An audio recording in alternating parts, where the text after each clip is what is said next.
अलैकुम।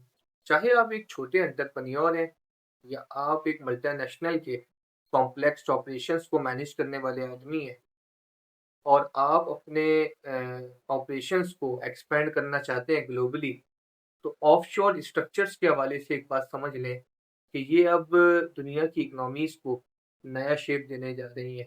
पहले तो ये बात होती थी कि इस पर्टिकुलर स्ट्रक्चर के अंदर सीक्रेसी का बहुत ज़्यादा एलिमेंट है, लेकिन अब चीज़ें दिन-ब-दिन ट्रांसपेरेंट होती जा रही है क्योंकि इसमें स्ट्रेटजिक कंप्लायंस का एलिमेंट आ गया है क्योंकि कुछ बिजनेस हब्स ऐसे हैं या आप उनको इमर्जिंग हब्स भी कह सकते हैं। इसमें सर फहरिस्त नाम यूएई का आता है और यूएई की जो स्टेट है जिसमें दुबई है।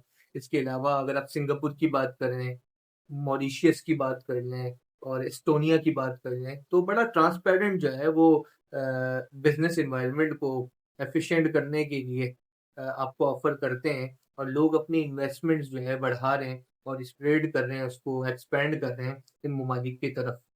हर चीज़ के प्रोस और कॉन्स होते हैं। कोई एक पर्टिकुलर टूल है जो आपको मिला हुआ है, अब ये आपके ऊपर है कि आप उसका इस्तेमाल कैसे करते हैं। कुछ कॉर्पोरेट के अंदर ऐसे लोग हैं कि जो इसको मिसयूज भी करते आए हैं और एक तवील अरसे से यूज करते आए हैं। इसमें मनी लॉन्ड्रिंग का बहुत ज्यादा एलिमेंट होता है। इसमें टैक्स इवेजन का बहुत ज्यादा जो है वो मसला होता है और टैक्सेस की चोरी होती है अगर आप खुले अल्फाज के अंदर बात करें। इसके अलावा इसके अंदर जो है वो करप्शन और जो क्राइम्स होते हैं उसको हाइड कर दिया जाता है।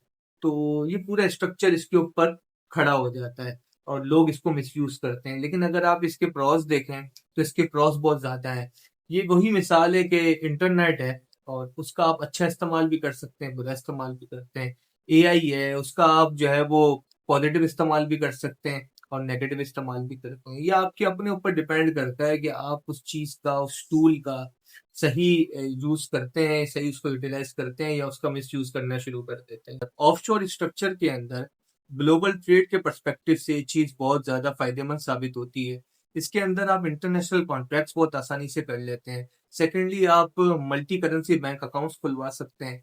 और फॉर एग्जांपल, अगर आप पाकिस्तान के अंदर बैठे हैं, आप अपना बिजनेस कहीं और कर रहे हैं, यूएस में कर रहे हैं, दुबई में कर रहे हैं, किसी और जगह पर कर रहे हैं, तो आप मल्टी करेंसी अकाउंट्स बहुत इजीली खुलवा सकते हैं। और तीसरा फायदा इसका ये है कि आपके ऊपर किसी किस्म की कोई रिस्ट्रिक्शंस नहीं होती इन्वेस्टमेंट पर्सपेक्टिव से और आप बहुत आसानी से डिफरेंट जगहों के ऊपर अपने इन्वेस्टमेंट को कर भी सकते हैं और उसको बढ़ा भी सकते हैं। फॉर एग्जांपल, आप किसी ऐसी कंट्री में रहते हैं, एशिया की किसी ऐसी कंट्री में रहते हैं, अफ्रीका में किसी ऐसी जगह पर हैं जहाँ पॉलिटिकल इंस्टेबिलिटी है, हालात ख़राब हो रहे हैं और आपका बिजनेस फ्रेंडली इन्वायरमेंट नहीं रहा और आपको लगता है कि खदशा है आपको नुकसान का और आपको लगता है कि यार आपका पैसा डूब जाएगा। तो इस हवाले से जो ऑफशोर स्ट्रक्चर है वो बहुत ज़्यादा कारआमद होता है। और आपको लगता है कि यार यहाँ जो है ना मैं फाइनेंशियल क्राइसिस में आ जाऊँगा या यहाँ पर जो है वो करेंसी क्राइसिस का मसला है या यहाँ टैक्सेस जो है बहुत ज़्यादा बढ़ गए हैं। किसी भी सूरत के अंदर आप जो है वो फिर ऑफशोर स्ट्रक्चर इसके लिए बहुत ज़्यादा मददगार साबित होता है और आप अपनी इन्वेस्टमेंट को दूसरी जगहों के ऊपर कर सकते हैं और अपने ऑपरेशंस को एक्सपेंड कर सकते हैं इजीली और अपने पैसे को डूबने से बचा सकते हैं। इसमें कॉन्सेप्ट यूज होता है प्रॉफिट शिफ्टिंग का। उसमें ये होता है कि अगर आप किसी ऐसी जगह बेच करते हैं, किसी ऐसे मुल्क में बेच करते हैं जहाँ टैक्सेस बहुत ज़्यादा हैं, तो आप अपने प्रॉफिट को शिफ्ट कर सकते हैं दूसरी जगह, दूसरे मुल्क के अंदर। और इसको, इस पर्टिकुलर कॉन्सेप्ट को प्रॉफिट शिफ्टिंग कहा जाता है और ये ऑफशोर स्ट्रक्चर के अंदर शामिल है ये चीज़। मैं आपको 2 मिसालें दे सकता हूँ ग्लोबली। एक एप्पल की मिसाल दे दूँगा मैं आपको और एक दूसरी गूगल की मिसाल दे दूँगा। एप्पल इस टूल को यूज़ कर रहा है आयरिश सब्सिडियरी के नाम से, ग्लोबल अर्निंग के पर्सपेक्टिव से अगर आप देखें, और उसका ऑब्जेक्टिव यही है कि किसी तरीके से टैक्स के बर्डन को कम किया जाए। ये जो दुनिया भर में बिलियनर्स आप देखते हैं, ये 3-4 चीज़ों को प्रायोरिटी देते हैं। एक ये देखते हैं कि यार टैक्सेस कहाँ पर कम है, या तो कम हो या तो नहीं हो बिल्कुल भी। सेकंडली, ये इसको देखते हैं कि बिज़नेस फ्रेंडली एनवायरनमेंट मौजूद है उस पर्टिकुलर जगह के ऊपर जहाँ उसने इन्वेस्टमेंट करनी है या नहीं है। सेकंडली, वो ये देखते हैं कि पॉलिटिकल स्टेबिलिटी मौजूद है, करेंसी क्राइसिस तो नहीं है, एनवायरनमेंट कैसा है वहाँ का और हालात तो खराब नहीं है वहाँ के।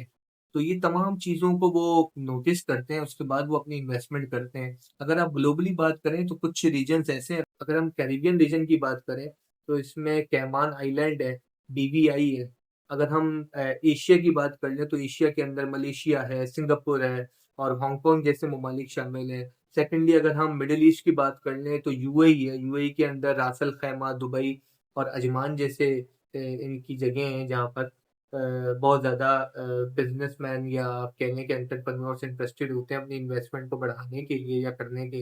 As far as Europe is concern तो यूरोप के अंदर भी कुछ ऐसी जगह हैं जिसमें लग्जमबर्ग है और माल्टा है, सिप्रस है। अफ्रीका की अगर आप बात कर लें तो अफ्रीका के अंदर मॉरिशियस जैसी जगह है, यहाँ पर बहुत ज़्यादा लोगों ने इन्वेस्टमेंट की है। अगर आप रीजन वाइज देखें तो ये वो हॉट स्पॉट्स हैं जो बहुत ज़्यादा पॉपुलर है। अगर आप ऑफशोर जुरिस्डिक्शन की बात करें तो ये छोटा सा ओवरव्यू था जो मैंने आपको देना था, आपके साथ शेयर करना था। ऑफशोर कंपनी जिस तरीके से काम करती हैं। आखिर में एक बात मैं इसके अंदर ऐड करूंगा कि इसकी जो रजिस्ट्रेशन है, इसका जो प्रोसेस है वो बहुत आसान होता है। आप दुनिया में कहीं भी बैठकर और किसी दूसरे मुल्क के अंदर, जैसे फॉर एग्जांपल अगर आप पाकिस्तान में बैठे हुए हैं तो आप इजीली दुबई के अंदर अपनी कंपनी को रजिस्टर करवा सकते हैं और आपकी मौजूदगी उसके अंदर ज़रूरी नहीं होती और ग्लोबल ट्रेड बड़ी आसान हो जाती है। तो हर चीज़ का जो है वो कोशिश करें कि जो पॉजिटिव इस्तेमाल है उसको करना सीखें, बजाय ये कि हम नेगेटिव चीज़ों की तरफ जाएँ। तो बाकी टूल्स हैं, दुनिया भर के अंदर चीज़ें जो है वो अब मॉडर्न दौर है, चीज़ें अब जो है इवॉल्व भी हो रही हैं, बेहतर भी हो रही हैं और इस मॉडर्न दौर के अंदर हमें चीज़ों को मुख्तलिफ टूल्स को, उसके पॉजिटिव इस्तेमाल को करने की ज़रूरत है। उम्मीद है ऑफशोर स्ट्रक्चर आपके समझ में आया होगा और अगर किसी का कोई सवाल या कोई बात कोई पूछना चाहता है इससे मुताल्लिक़ तो आप अपने कमेंट्स के अंदर अपनी राय भी दे सकते हैं और कोई सवाल पूछना चाहें तो वो भी पूछ सकते हैं। इंशाल्लाह जैसे ही वक़्त मिलेगा मैं उसके ऊपर आपको रिप्लाई दे दूँगा। बहुत शुक्रिया।